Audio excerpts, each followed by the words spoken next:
We're almost at the border of Orb's territory. No sign of enemy activity. Stay alert, people. Maximum battle speed once we break away from the fleet. Message from flagship, Captain. This is where we turn back. We wish all of you the best of luck. Reply. We appreciated your escort. How come you're all dressed up, kid? We haven't received any orders yet. As soon as we cross the border, Zaft will attack us. Huh?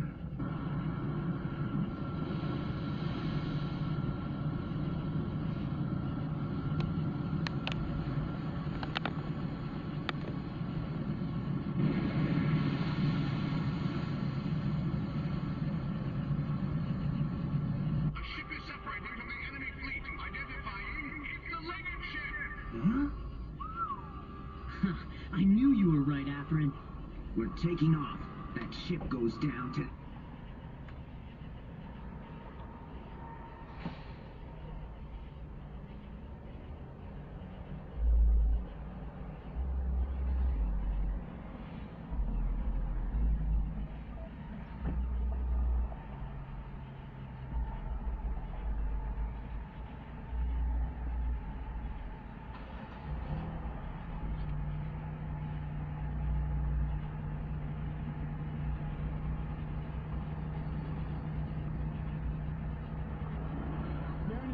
Funny woman, but she has less faith in American individualism than I do. Wait a second. By the way, I didn't say and never said that Barack Obama was a socialist. Seriously. What I said and what I've always said is that his policies are... Monday morning that shows you hundreds of times calling the president a socialist. Do you even know the difference? On the air. The policies are... Look at the definition, my friend. They're socialist. By your definition, so are Ronald Reagan. American individualism can't build roads. An individual... Go on, keep going. Get it all out. Thank you, since the question was addressed to me. An individual can't build a school or assemble an army.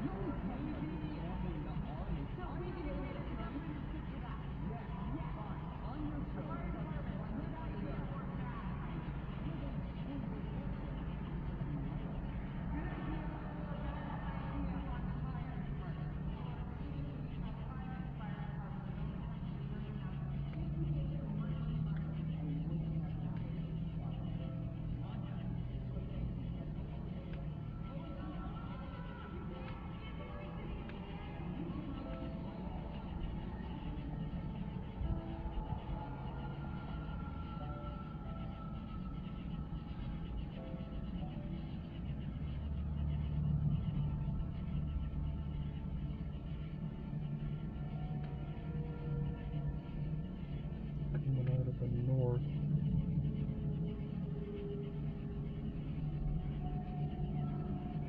Ooh, that was a good one.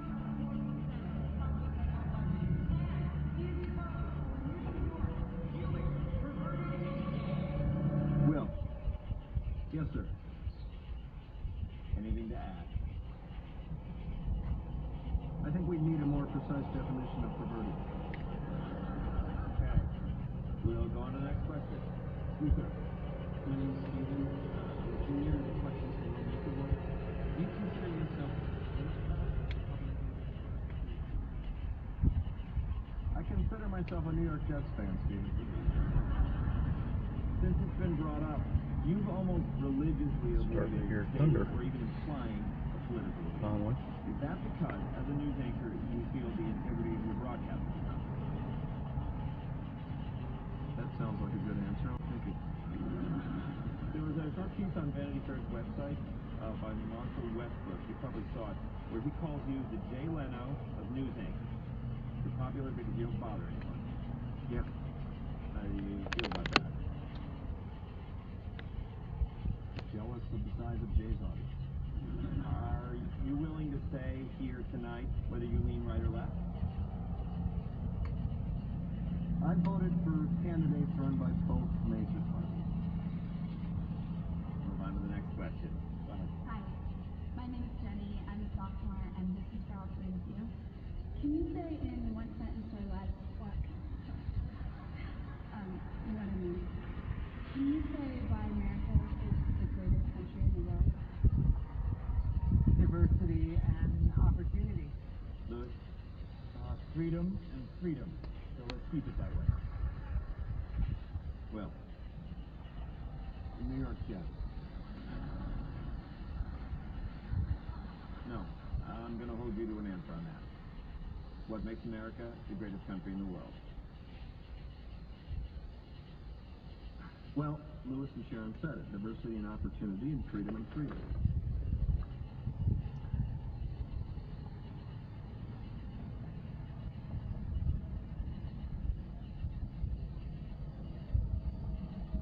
I'm not letting you go back to the airport without answering the question.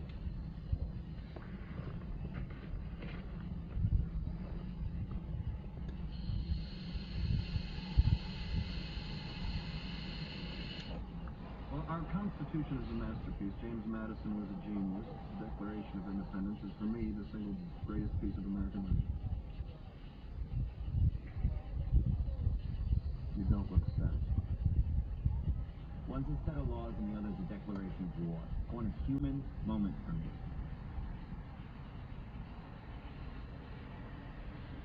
What about the people?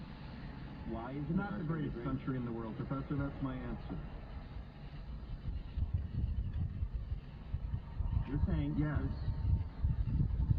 Let's talk about Fine. But Sharon, the NEA is a loser. Yeah, it accounts for a penny out of our paycheck, but you get to hit you with it anytime you want. It doesn't cost money. You know why people like liberals? Because they lose.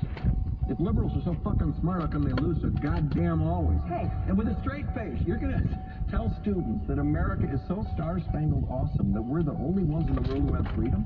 Canada has freedom. Japan has freedom.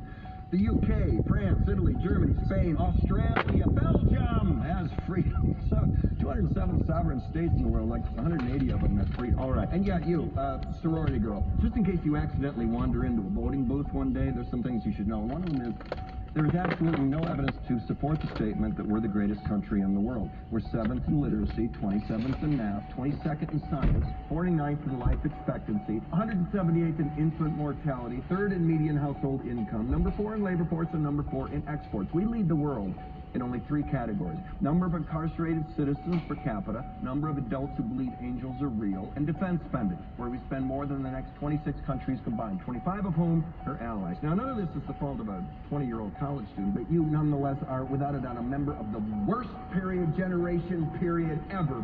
So when you ask what makes us the greatest country in the world, I don't know what the fuck you're talking about. Yosemite?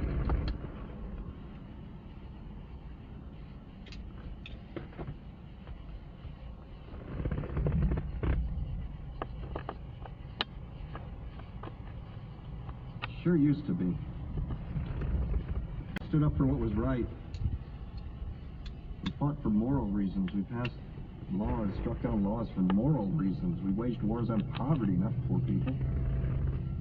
We sacrificed. We cared about our neighbors. We put our money where our mouths were, and we never beat our chest. We built great big things, made ungodly technological advances, explored the universe, cured diseases, and we cultivated the world's greatest artists and the world's greatest economy.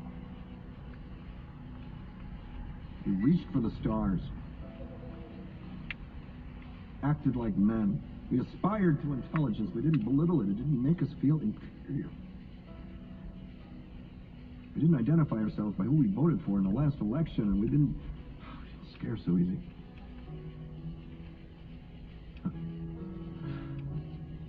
We were able to be all these things and do all these things because we were informed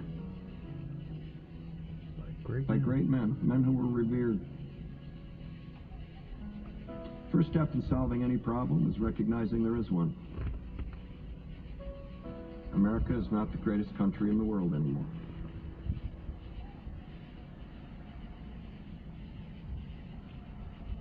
Enough?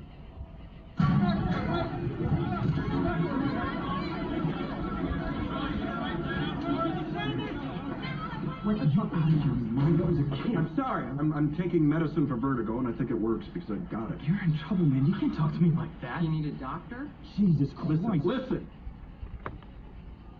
What did I say out there?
excited to meet them too, but not tonight. It's just too soon. When did you decide that? I really can't pinpoint the time.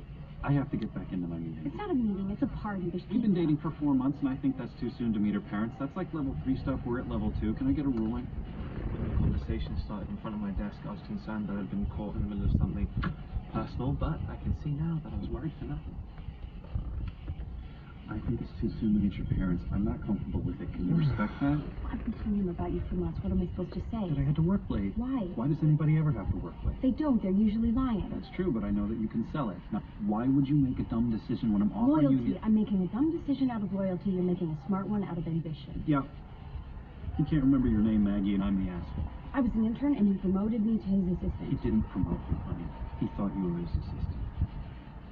You have to go back to your pizza meeting, but could you do me a favor and not talk about us in front of them? Everybody here knows. Nobody here cares. They will once we start fighting in the middle of the newsroom, and one of us is going to get fired. Do you think it's going to be the hotshot EP out of Columbia J School, or you think it's going to be the intern who got accidentally promoted to assistant? You're making a mistake. I'm used to them by now. Loyalty? Yep. He just walked into his office without noticing that his staff isn't there. Text me when you're done with your parents tonight.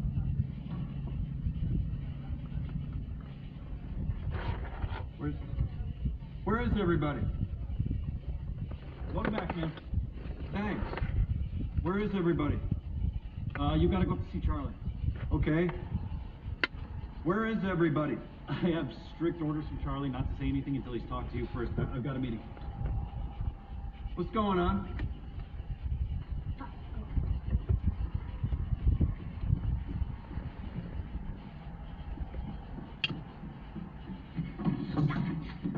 Couldn't say the answer from over there. Welcome back. Thank you. Charlie Skinner needs to see you in his office. Now? He said as soon as you come in. What? You're Ellen? Maggie, Margaret. What's going on? We know as little as you do. Really? Almost as little as you do. What's the part that you know that I don't? You should talk to Charlie Skinner. Where's Karen? There's no one who works here named Karen. My assistant. I'm your assistant. You're Ellen. Margaret. Okay. I'll let his secretary know you're on your way. Her name is Karen. No one's named Karen. No one. All right. I'll call up.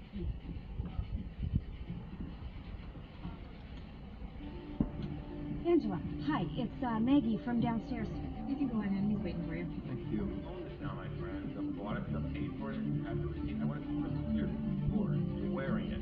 And Henry wants me to make sure you know that. Mr. Will McAvoy has just stepped into my office, so I need to walk him through this. 1969. I was embedded with 144th Artillery for UPI, and I was sitting there with a warm cup, watching a beautiful Vietnamese woman from an exotic dance right in the middle of everything. A beautiful, beautiful woman. And I thought to myself, I will never know what it is to be with someone like that. And at that exact moment, the woman spun twice, teetered over, and fell right into my lap.